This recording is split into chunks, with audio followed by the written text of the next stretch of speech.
malabing bakasyon dahil ilang linggo na lang magpapasokan na. Kaya ngayong araw, samahan nyo kaming mamasyal para tuluyan natin makilala ang ganda ng Pilipinas.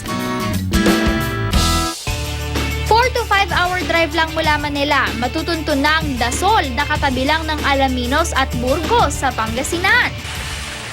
Kapag sinabing Pangasinan ang destinasyon, madalas sa 100 Islands, Alaminos o hindi naman kaya Bolinao ang pinupuntahan dahil aminin natin na talaga namang ibang klase ang ganda nito. Pero meron kaming na-discover na isang destinasyon na siguradong papatok sa mga turista. Packer stuff, mga ka-good news! Dahil gagala naman tayo dito sa Dasol. Ang Dasol sa Pangasinan, nakilala rin bilang home of quality salt. May panlaban din pagdating sa pasyalan. Ang pangalan ng Dasol ay hango sa isang medicinal herb na dosol o panggamot sa infectious wounds noong panahon ng mga Espanyol. Binubuo ng 18 barangay, unti-unti na itong nakikilala sa mga likas yamang nagagandahan. Bilang patikim, heto ang nakaka-in-love na Tambobong Beach na nagsisilbering start-off point ng mga gustong mag-island hopping. Andito tayo ngayon sa Tambobong Beach dito sa Barangay Tambobong. Ito yung second largest barangay dito sa Dasol, Pangasinan, next to Barangay Idia. Dito lumalango yung mga taga dito sa barangay at yung mga turista na gusto lang mag-relax at wala masyadong time para mag-island hopping for a short and sweet getaway. Ang cottage dito pwedeng rentahan for 500 pesos. Kung gusto niyo naman mag-explore at marami pa kayong oras, pwede tayong mag-island hopping. Ngayon, pupunta tayo sa Calibra Island, also known as Snake Island. Tara!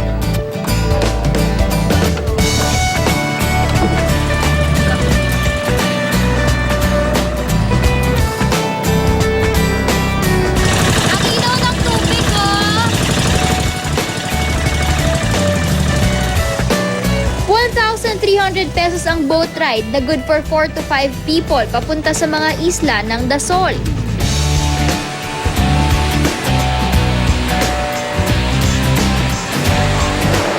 Ang linaw ng tubig! At saka in fairness, malinaw tsaka sobrang blue ng tubig. Tapos hindi masyado nakakatakot yung alon. So, nakakainganyo talagang mag-swim. Tara, ikot tayo. Kung maputi na para sa inyo ang buhangin ng Tambobong Beach, mas pino at maputi ang nasa Calibra Island.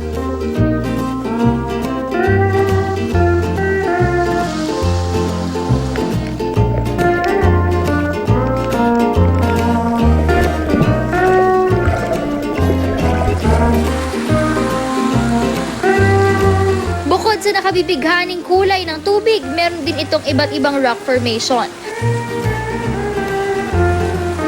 At ang best part pa kasi rito, walang entrance fee. Maganda siya. Malinis ang tubig. Hindi siya crowded masyado. Oo, parang yun yung maganda. Hindi siya commercial, parang Maganda yung waves, tapos enjoy na enjoy yung anak ko. Kung sa Dasol pa lang, solved na kayo. Sa katimugan naman ng Luzon, kung saan nandoon ang Batangas. Tiyak malulunod kayo sa ganda ng underwater paradise. Sa halagang 200 pesos na entrance fee sa mga beach resort dito, masusulit na ang makapigil hiningang tanawin sa ibabaw ng tubig.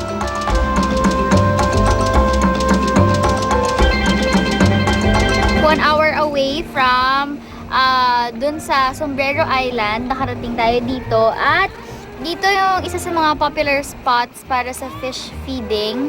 Meron silang fee dito, may parang entrance fee sila na 200 pesos per boat. So ilan kami dito? 1, 2, 3, 4, 5. So 200 divided by 5 na sa mga 40 pesos per person. Tapos ito, pwede rin kayo magdala ng mga tinapay para mapakain yung mga isda. Tara!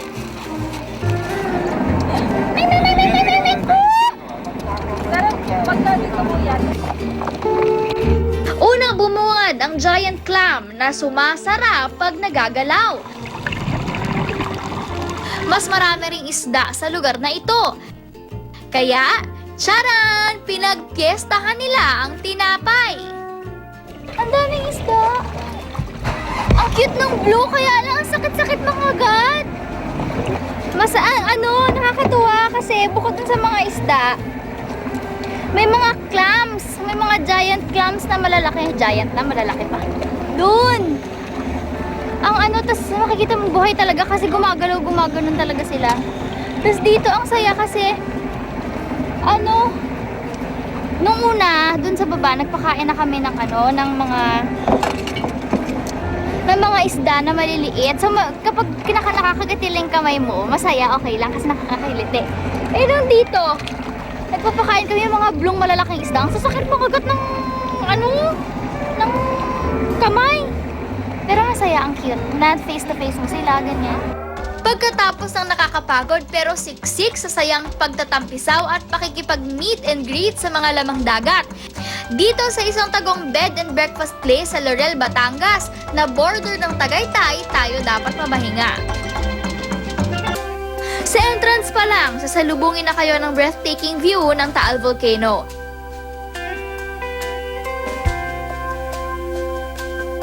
Napakaganda rin ng view mula sa mga kubo nilang pwedeng rentahan ng mga bisita. Sa ibaba ng viewing deck, makikita rin ang pool na nature-friendly dahil imbes na chlorine ang ginagamit na pang-disinfect dito, mga halaman ang ginagamit na natural filter.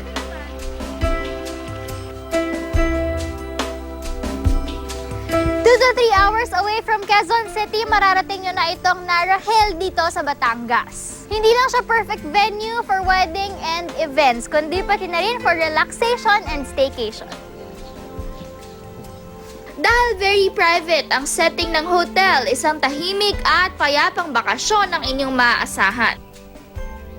At first kasi ayaw ko talagang tumanggad ng guests, pero yung mga kaibigan ko, pag pumunta dito, sabi niya, i-share mo naman yung slice of heaven. Kasi this is my slice of heaven that I'm sharing with people. Kung tapos na kayong mag-ikot dito sa 2.5 hectares na area dito sa Narahil, meron din silang available na accommodation para makapag-relax kayo. Itong kubo nila, 2 floors, good for 5 persons. Pwedeng kasama niyo yung family, friends, or loved one nyo. Pwede pang overnight. 6,000 to 10,000 pesos per night ang rental ng kubo. May kataasan pero sa bawat kubo, may dalawa naman na kwarto, may aircon at may balcony pa. Kasama rin sa rental ang breakfast fresh from their greenhouse. Busog na ang tiyan, busog pa rin ang mga mata.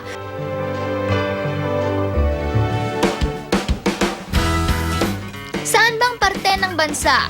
Buhay na ebidensya na tunay tayong pinagpala pagdating sa likas yaman.